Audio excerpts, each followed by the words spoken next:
नमस्कार मित्रों, स्वागत है आपको अपना यूट्यूब चैनल प्रतिभा एजुकेशन में। तो दोस्तों, पिछले वीडियो में हमने 42वीं प्रीवियस ईयर क्वेश्चंस के हमने 75 क्वेश्चंस कर लिए। इस वीडियो में हम क्वेश्चन नंबर 76 से लेकर क्वेश्चन नंबर 100 तक के क्वेश्चन को करेंगे, यानी टोटल 25 क्वेश्चन करेंगे। तो चलिए बिना समय गवाए शुरू करते हैं आज का ये प्रैक्टिस सेट। तो मित्रों, पहला क्वेश्चन है क्वेश्चन नंबर 66। क्वेश्चन नंबर 66 कह रहा है कि राज्यसभा के सदस्य चुने जाते हैं, कब तक के लिए चुने जाते हैं, यानी कि इसकी अवधि क्या है। तो राज्यसभा के सदस्य जो है ये 6 वर्ष के लिए चुने जाते हैं। भारतीय संविधान के आर्टिकल 80 में राज्यसभा की चर्चा किया गया है। उच्च एवं यह अस्थायी सदन है और लोकसभा लोगों का सदन है, निचली सदन है और परमानेंट नहीं है। जबकि राज्यसभा जो है उच्च सदन है और परमानेंट सदन है, इसका विघटन नहीं होता। जबकि लोकसभा का विघटन हो सकता है, प्रधानमंत्री की सलाह पर हो सकता है, अन्य तरीके से हो सकता है। इसका विघटन कभी नहीं होता है। इसके सदस्य का कार्यकाल 6 वर्ष होता है, 6 वर्ष का होता है और हर 2 वर्ष पर जो है वो 1/3 सदस्य इसमें सेवानिवृत्त होते हैं। तो राज्यसभा के सदस्य चुने जाते हैं 6 वर्ष के लिए। जबकि लोकसभा जो है निचली सदन है और अस्थायी सदन है, उसका विघटन किया जा सकता है, तो राज्यसभा का विघटन नहीं किया जा सकता है। नेक्स्ट क्वेश्चन है क्वेश्चन नंबर 77। क्वेश्चन नंबर 77 कह रहा है कि लोकसभा में कम से कम कितने सत्र बुलाए जाते हैं। तो वैसे तो सामान्यतः 3 सत्र बुलाए जाते हैं, लेकिन मुख्य लोकसभा में यहाँ पर कम से कम क्वेश्चन पूछा जा रहा है कि कम से कम कितने सत्र बुलाए जाते हैं। तो कम से कम जो है 2 बार बुलाना मैंडेटरी है, जरूरी है। इसका आंसर बी होगा। तो आर्टिकल 85(1) के अधीन उल्लिखित है कि एक वर्ष में संसद कम से कम 2 अधिवेशन होंगे और 17 वसांत तथा नए सत्र, इस दोनों के बीच का जो समय होगा उस तारीख के बीच का अवधि 6 माह से ज़्यादा नहीं होगा। इससे प्रायः संसद में 3 सत्र बुलाए जाते हैं, बजट सत्र, वर्षा सत्र यानी कि मानसून सत्र और विंटर सीजन यानी कि शीत सत्र। यानी 3 को सत्र समानतः बुलाया जाता है, लेकिन कम से कम बुलाया जाना जरूरी 2 है। और वो जो सत्र खत्म होगा और शुरू होगा उसके बीच का ड्यूरेशन 6 महीना से ज़्यादा नहीं होगा। ठीक है मित्रों, चलते हैं नेक्स्ट क्वेश्चन की ओर। नेक्स्ट क्वेश्चन है क्वेश्चन नंबर 78। क्वेश्चन नंबर 78 कह रहा है कि आमतौर पर भारत के प्रधानमंत्री होते हैं। तो आमतौर पर पूछा जा रहा है, वैसे तो राज्यसभा के सदस्य भी हो सकते हैं, संसद के सदस्य नहीं हो फिर भी हो सकते हैं, लेकिन 6 महीने के भीतर में उसको जो है सदस्यता लेना पड़ेगा। चाहे दोनों सदन के सदस्य हैं फिर भी हो सकते हैं। लेकिन यहाँ पर पूछा जा रहा है कि आमतौर पर भारत के प्रधानमंत्री होते हैं। आमतौर पर भारत के प्रधानमंत्री होते हैं लोकसभा के सदस्य। प्रधानमंत्री आमतौर पर लोकसभा का सदस्य होता है, परंतु मंत्री संसद में दोनों सदनों के लिए होते हैं। किसी ऐसे व्यक्ति को भी मंत्री नियुक्त किया जा सकता है जो संसद के किसी भी सदन का सदस्य न हो, परंतु उसे 6 माह के पश्चात पद छोड़ना पड़ता है यदि उसने सदस्यता नहीं लिया 6 मई से पहले। यदि इस बीच दोनों में से किसी सदन के लिए निर्वाचित न हो जाए तो उसको छोड़ना पड़ेगा। यानी प्रधानमंत्री या मंत्री बनने के लिए दोनों सदन में से किसी एक सदन का माने सदस्य निर्वाचित होना जो है अनिवार्य है। प्रधानमंत्री बनने के लिए दोनों में से एक सदन में निर्वाचित होना अनिवार्य है। आमतौर पर लोकसभा के सदस्य ही प्रधानमंत्री बनते हैं, राज्यसभा से भी बन सकते हैं। ठीक है मित्रों, नेक्स्ट क्वेश्चन है क्वेश्चन नंबर 79। क्वेश्चन नंबर 79 कह रहा है कि भारतीय संविधान ने केंद्रीय सरकार की अधिशासी शक्तियों को किस में निहित किया है। यानी कि यहाँ पर कहा जा रहा है कि केंद्रीय सरकार यानी कि यूनियन टेरिटरी की, केंद्र शासित प्रदेश के सरकार का शक्ति जो है अधिशासी शक्ति किस में है। तो ये शक्ति जो है राष्ट्रपति में है। आर्टिकल 52 में कहा गया है कि भारत में एक राष्ट्रपति होगा तथा संघ की कार्यपालिका शक्ति राष्ट्रपति में निहित होगी। भारत में संसदीय प्रणाली को अपनाई गई है, इसलिए राष्ट्रपति जो है संवैधानिक अध्यक्ष है, जबकि वास्तविक कार्यपालिका शक्ति मंत्रिमंडल में निहित है और मंत्रिमंडल में अध्यक्ष होते हैं प्रधानमंत्री। इसलिए जो है वास्तविक रूप से प्रधानमंत्री में है, लेकिन आधिकारिक रूप से कहे तो ये शक्ति राष्ट्रपति में निहित है। ठीक है मित्रों, नेक्स्ट क्वेश्चन है क्वेश्चन नंबर 80। क्वेश्चन नंबर 80 कह रहा है कि निम्नलिखित में से कौन सा मूलभूत अधिकार नहीं है, यानी फंडामेंटल राइट नहीं है। तो संवैधानिक प्रतिकार का अधिकार, हम संवैधानिक रूप से किसी भी चीज़ का प्रतिकार कर सकते हैं, यह हमारा अधिकार है, यानी कि फंडामेंटल राइट है। शांतिपूर्वक कहीं भी एकत्र हो सकते हैं और देश भर में आज़ादी के साथ कहीं भी हम किसी भी स्टेट में आज़ादी से आ सकते हैं, जा सकते हैं, रह सकते हैं। ये सब हमारे फंडामेंटल राइट्स है, लेकिन संपत्ति का अधिकार हमारा फंडामेंटल राइट्स नहीं है। इसलिए इसमें क्वेश्चन में पूछा गया कि कौन सा मूलभूत अधिकार नहीं है, यानी फंडामेंटल राइट नहीं, तो संपत्ति का अधिकार जो है फंडामेंटल राइट नहीं है। क्यों नहीं है? तो 44वें संशोधन द्वारा अनुच्छेद 21 के अनुच्छेद 19(1) का च और 31 का जो है आर्टिकल 31 का जो है निरसन कर दिया गया, यानी कि समाप्त कर दिया गया और एक नया अनुच्छेद जो है 300 को संविधान में स्थापित किया गया। अब संपत्ति का अधिकार जो है मूलभूत अधिकार नहीं है, यानी कि हमारा फंडामेंटल राइट नहीं है, बल्कि यह लीगल राइट है, यानी कि विधिक अधिकार है।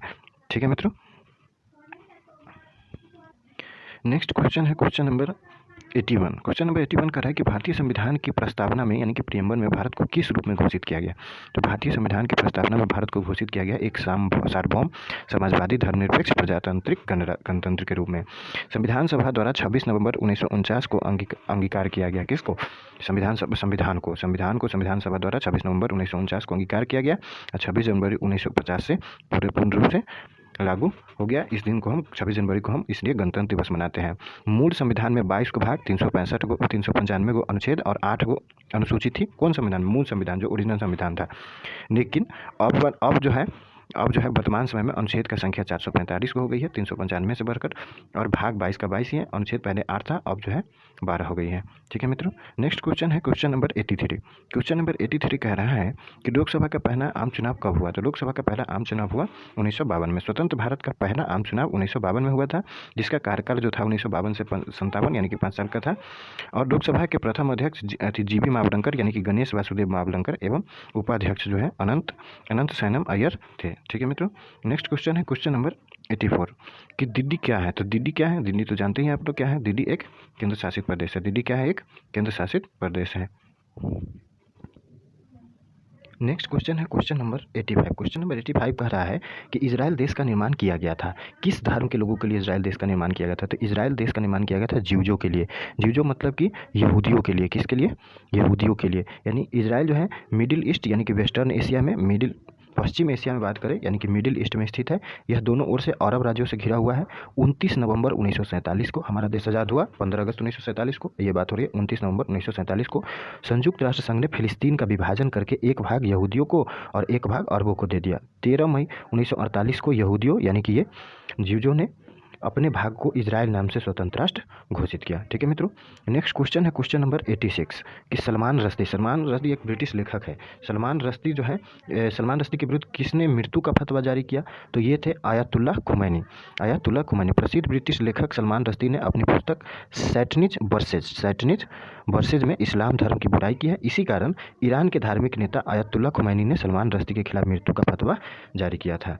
नेक्स्ट क्वेश्चन है क्वेश्चन नंबर 87। क्वेश्चन नंबर 87 कह रहा है कि मदर टेरेसा की जन्मभूमि थी। मदर टेरेसा तो सारा उनका जीवन बीता लगभग भारत में, लेकिन उनका जन्म हुई थी अल्बानिया में। कहाँ हुई थी? अल्बानिया में।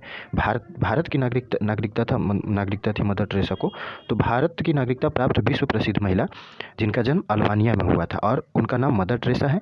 1946 ईस्वी से ये भारत में रही। कब से रही? 1946 ईस्वी से भारत में रही तथा दीन दुखियों की सहायता के लिए इनको भारत सरकार द्वारा 1962 में पद्मश्री और 1980 में भारत रत्न पुरस्कार भी मिला। 1980 में भारत रत्न पुरस्कार मिला और 3 सितंबर 1997 ईस्वी के इनका देहांत हो गया।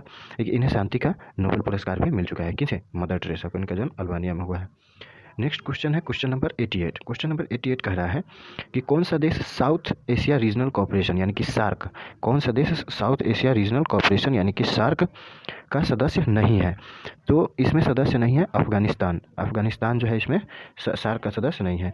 देखिए 13वें सार्क शिखर सम्मेलन 2008 यानी ढाका 2008 के पहले इस क्षेत्रीय संगठन के 7 सदस्य थे। यानी 2008 से पहले 7 सदस्य था। भारत, पाकिस्तान, बांग्लादेश, नेपाल, भूटान, श्रीलंका, मालदीव। किंतु 13वें शिखर सम्मेलन में इसमें जो है अफगानिस्तान को हटा दिया गया। तो अब 8 सदस्य हैं। ये क्वेश्चन 2008 से पहले का है, इसलिए इसमें अफगानिस्तान उस समय सदस्य नहीं था। लेकिन 2008 के बाद इसमें अफगानिस्तान को भी शामिल कर लिया गया है। लेकिन उस समय के हिसाब से यानी 2008 से पहले का क्वेश्चन तो उस समय अफगानिस्तान शामिल नहीं था, सदस्य नहीं था, तो इसलिए इसका आंसर अफगानिस्तान होगा। वैसे अफगानिस्तान अभी शामिल है, अभी सदस्य इनके 8 हैं। ठीक है मित्रों, नेक्स्ट क्वेश्चन है क्वेश्चन नंबर 89। क्वेश्चन नंबर 89 कह रहा है कि उन 2 प्रमुख राजनीतिक दलों के नाम बताइए जिसका रूस की सन 1917 की क्रांति यानी कि बोल्शेविक क्रांति में महत्वपूर्ण योगदान रहा। तो इसमें बोल्शेविक शब्द से ही जो है आंसर हो जाएगा इसका, बोल्शेविक और मेंशेविक पार्टियाँ। ये 2 पार्टियाँ जो है इनका रूस की क्रांति में जो है इनका महत्वपूर्ण योगदान रहा।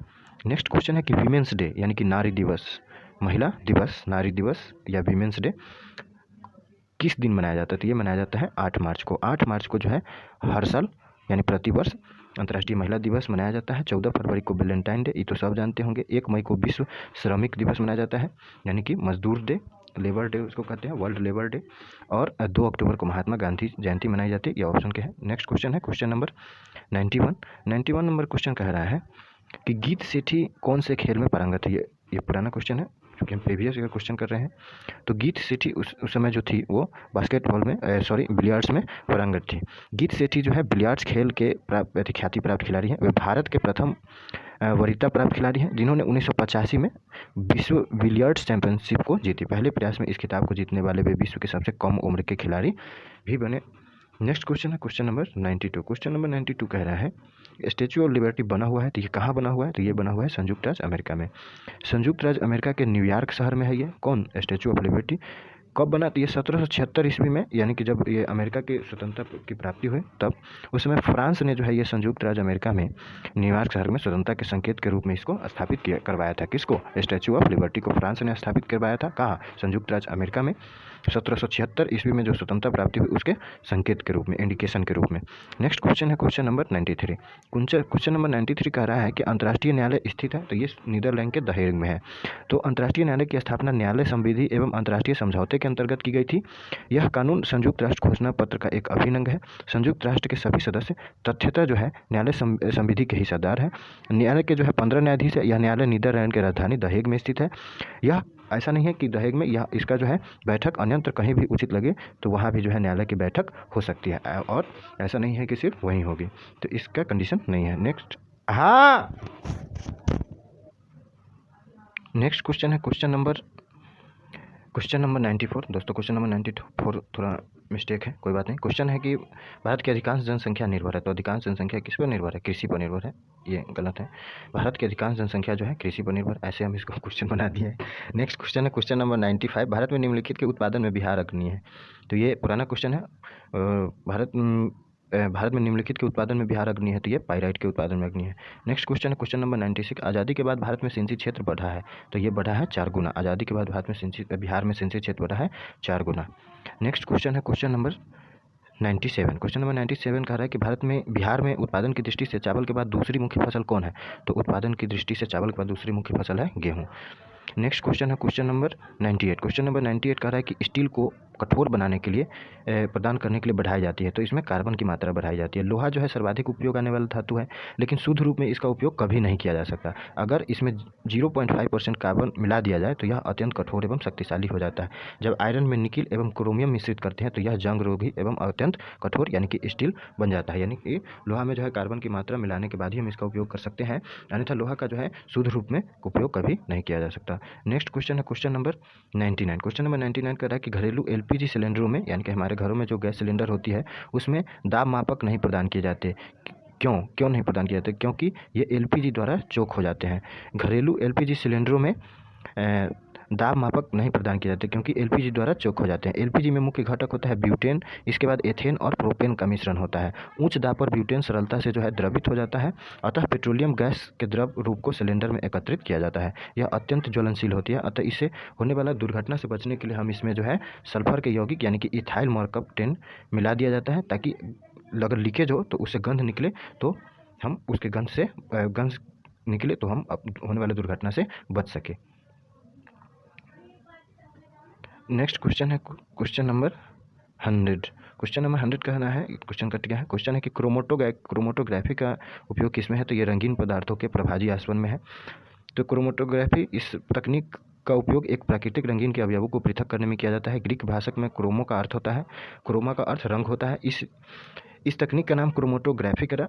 इस तकनीक की सहायता से स्याही के अवयव पृथक किए जा सकते हैं। 2 या अधिक रंगों को एक उपयुक्त विलायक में घुलाकर स्याही तैयार की जाती है और इस स्याही को हम क्रोमोटोग्राफी विधि द्वारा अलग कर सकते हैं। तो रंगीन पदार्थों के प्रभाजी आसवन में क्रोमोटोग्राफी उपयोग होता है। तो आज के लिए इतना ही, मिलते हैं नेक्स्ट वीडियो में क्वेश्चन नंबर 101 से लेकर क्वेश्चन नंबर 125 तक। तब तक के लिए धन्यवाद। आपका दिन शुभ हो।